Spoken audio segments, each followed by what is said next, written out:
Assalamualaikum warahmatullahi wabarakatuh. Sebelum manusia pertama, Nabi Adam alaihissalam diciptakan oleh Allah Subhanahu wa Ta'ala, bumi telah dihuni oleh makhluk-makhluk misterius yang jejaknya tersembunyi dalam kabut sejarah. Siapa mereka? Bagaimana mereka hidup? Dan mereka lenyap sebelum manusia menginjakkan kaki di bumi. Kisah-kisah tentang jin, makhluk pra-Adam, dan peperangan besar yang terjadi sebelum kehadiran manusia seringkali menjadi topik yang kontroversial dan penuh misteri. Simak video ini hingga selesai untuk mengungkap tirai sejarah dan menjelajahi kehidupan yang ada di bumi sebelum era manusia dimulai.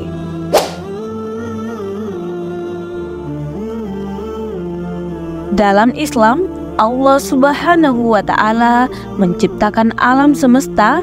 Menurut ilmu astronomi, bumi kita terbentuk sekitar 4,5 miliar tahun yang lalu. Berdasarkan penanggalan radiometrik, meteoritik, dan usia bebatuan tertua yang ditemukan, serta sampel dari bulan, para ilmuwan memperkirakan bahwa bumi baru layak ditinggali oleh makhluk mamalia sekitar 70 juta tahun yang lalu, saat kadar oksigen sudah cukup mendukung kehidupan. Manusia diperkirakan muncul di bumi antara 8.000 hingga 20.000 tahun yang lalu, berdasarkan perkiraan umur para nabi sebagai acuan usia manusia hidup pada zaman mereka. Bumi diciptakan tidak hanya sekedar ruang kosong, namun di bumi terdapat kehidupan. Di bumi yang tercipta memiliki cikal bakal kehidupan, khususnya makhluk hidup sebagai penghuni bumi. Salah satunya manusia pertama di muka bumi ini. Allah Subhanahu wa Ta'ala menciptakan manusia setelah menciptakan langit dan bumi yang pada awalnya bersatu seperti dijelaskan dalam surat Al-Anbiya ayat 30, tafsirkan oleh Muyassar dari Kementerian Agama Arab Saudi, bahwa langit dan bumi awalnya merupakan satu kesatuan tanpa pemisah, tanpa hujan di langit dan tanpa tumbuh-tumbuhan di bumi. Allah kemudian memisahkan keduanya dengan kekuatannya, menurunkan hujan dari langit dan menumbuhkan tumbuh-tumbuhan di bumi. Seluruh makhluk hidup diciptakan dari air. Apakah orang-orang kafir tidak mau beriman setelah melihat tanda-tanda kebesaran Allah ini dan beribadah hanya kepadanya? Setelah langit dan bumi terpisah dalam 4 periode atau 4 hari, Allah menciptakan gunung-gunung yang kuat di bumi dan menentukan kadar makanan bagi penghuninya. Kadar makanan ini bisa berarti jumlah atau jenis makanan yang menunjukkan bahwa pada saat itu Tuhan telah menetapkan makanan bagi makhluk hidup yang berbeda-beda di bumi. Penciptaan manusia tidak dikaitkan langsung dengan awal mula langit dan bumi. Allah mengkhususkan penciptaan manusia dari unsur bumi, yaitu tanah liat kering dari lumpur hitam, sebagaimana dijelaskan dalam surah Al-Hijr ayat 26 dan 28. Dan sesungguhnya kami telah menciptakan manusia dari tanah liat kering dari lumpur hitam yang diberi bentuk. Dan ketika Tuhanmu berfirman kepada para malaikat, sesungguhnya aku akan menciptakan seorang manusia dari tanah liat kering dari lumpur hitam yang diberi bentuk. Ayat-ayat yang berbicara tentang penciptaan manusia, khususnya surah Al-Baqarah ayat 30, mengarah pada penciptaan Adam sebagai manusia sempurna yang pertama. Dalam surah An-Nisa ayat pertama disebutkan siapa manusia pertama. Hai manusia, bertakwalah kepada Tuhanmu yang telah menciptakan kamu dari diri yang satu, dan Allah menciptakan pasangan Hawa dari dirinya, dan dari keduanya Allah mengembangbiakkan laki-laki dan perempuan yang banyak. Setelah penciptaan Adam dan Hawa, mereka memulai kehidupan bersama di surga, namun iblis tidak menyukai mereka. Semua bermula ketika Allah Subhanahu wa Ta'ala murka kepada iblis karena ia tidak mau bersujud kepada Adam sebagai bentuk hormat. Akibat keangkuhannya, Allah mengusir iblis dari surga. Iblis merencanakan jebakan untuk Adam dan Hawa agar melanggar aturan Allah dengan memakan buah huldi yang dilarang. Tipu daya iblis berhasil membuat Adam dan Hawa memakan buah tersebut dan akibatnya mereka diusir dari surga dan dikirim ke bumi. Adam dan Hawa sangat menyesali perbuatan mereka dan segera bertobat kepada Allah Subhanahu wa Ta'ala. Namun Allah tetap memberikan hukuman kepada mereka dengan menurunkan mereka dari surga sebagai konsekuensi atas dosa yang mereka perbuat. Diskusi ilmiah mengenai manusia purba telah berlangsung selama berabad-abad dan memunculkan berbagai pendapat yang terus berkembang. Sains adalah pengetahuan yang didasarkan pada bukti-bukti ilmiah dari data yang dapat dilihat dengan mata telanjang. Oleh karena itu, wajar jika pada akhirnya akan muncul perbedaan pendapat sesuai dengan perkembangan zaman. Pada abad ke-18, filsuf dari Jerman Immanuel Kant mengemukakan adanya kesamaan antara makhluk hidup dan menyimpulkan bahwa makhluk hidup sebelumnya memiliki nenek moyang yang sama. Dari sini, pemikiran tentang evolusi mulai berkembang. Pada awalnya, teori evolusi mungkin diterima sebagai kemajuan ilmu pengetahuan, namun kemudian dikritik karena dikaitkan dengan asal-usul manusia di bumi.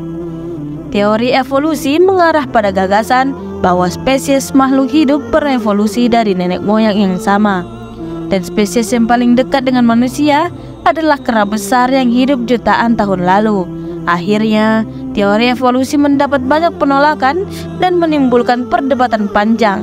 Pada tahun 1858, dua ilmuwan, Alfred Russel Wallace dan Charles Darwin, mengajukan teori evolusi dengan alasan yang meyakinkan.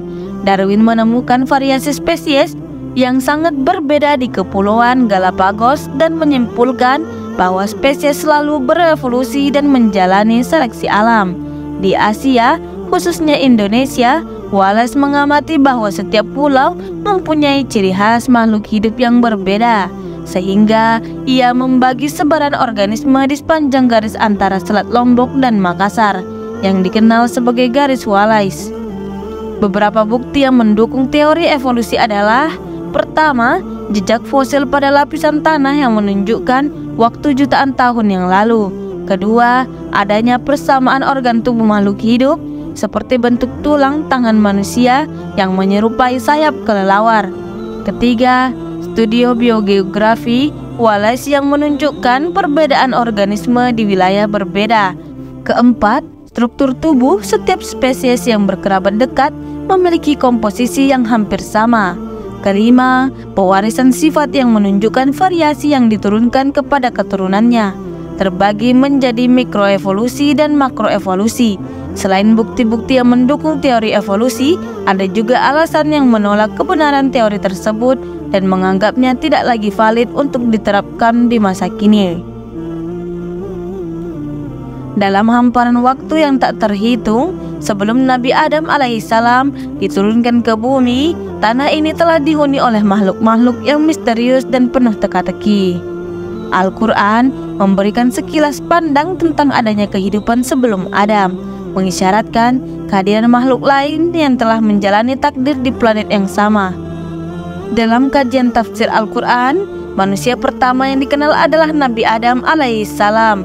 Namun sebelum diturunkannya Nabi Adam alaihissalam, bumi telah dihuni oleh makhluk lain. Allah Subhanahu wa Ta'ala berfirman dalam Quran surah Al-Hijr ayat 26-27 bahwa setiap diciptakannya Nabi Adam, Allah telah menciptakan jin. Dan sesungguhnya kami telah menciptakan manusia Adam dari tanah liat kering yang berasal dari lumpur hitam yang diberi bentuk. Dan kami telah menciptakan jin sebelum Adam dari api yang sangat panas. Jin diciptakan dari api yang sangat panas dan memiliki tugas yang sama dengan manusia, yaitu beribadah kepada Allah Subhanahu wa Ta'ala sebagaimana yang termaktub dalam Quran surah Az-Zariyat ayat 56. Dan aku tidak menciptakan jin dan manusia melainkan supaya mereka mengabdi kepadaku. Jin hidup di bumi selama sekitar 500 tahun. Mereka menikah, mempunyai anak dan berkembang biak hingga bumi menjadi semakin penuh. Merekalah yang pertama kali menggali sumur, membuat sungai, mengambil air dari sungai dan laut, membuat mesin roda, membangun jembatan di atas air, memancing di lautan, dan berburu binatang liar. Namun, kerusakan yang diakibatkan oleh mereka semakin meningkat sehingga Allah menciptakan jan ayah dari semua jin. Setelah jin, bumi kemudian dihuni oleh makhluk yang dikenal sebagai bin. Mereka hidup dengan cara yang lebih teratur, menciptakan peradaban awal dengan teknologi sederhana seperti menggali sumur dan membangun jembatan. Namun, seperti jin, mereka juga cenderung membuat kerusakan dan menumpahkan darah. Allah Subhanahu wa Ta'ala berfirman dalam Quran Surah Al-Baqarah ayat 30, "Dan ingatlah ketika Tuhanmu berfirman kepada malaikat, sesungguhnya aku hendak menjadikan seorang khalifah di bumi." Mereka bertanya tentang hikmat ketetapan Tuhan itu dengan berkata, "Adakah engkau ya Tuhan kami hendak menjadikan di bumi itu orang yang akan membuat bencana dan menumpahkan darah, berbunuh-bunuhan, padahal kami senantiasa bertasbih dengan memujimu?" Tuhan berfirman, "Sesungguhnya aku mengetahui apa yang kamu tidak mengetahuinya." Quran Surah Al-Baqarah ayat 30. Banu Jan merupakan keturunan jin yang menghuni bumi sebelum generasi manusia. Mereka mendirikan kerajaan dan membangun peradaban yang megah. Azazil, yang kemudian dikenal sebagai iblis, adalah generasi keempat dari ras jin. Ia dilahirkan sebagai makhluk yang paling dimuliakan dan langsung masuk surga. Namun, kehidupan di bumi tidak berlangsung damai. 8 kerajaan Banu Jan terus-menerus berperang dan saling menindas. Mereka menyembelih makhluk lain dan menolak mengakui Tuhan sebagai pencipta.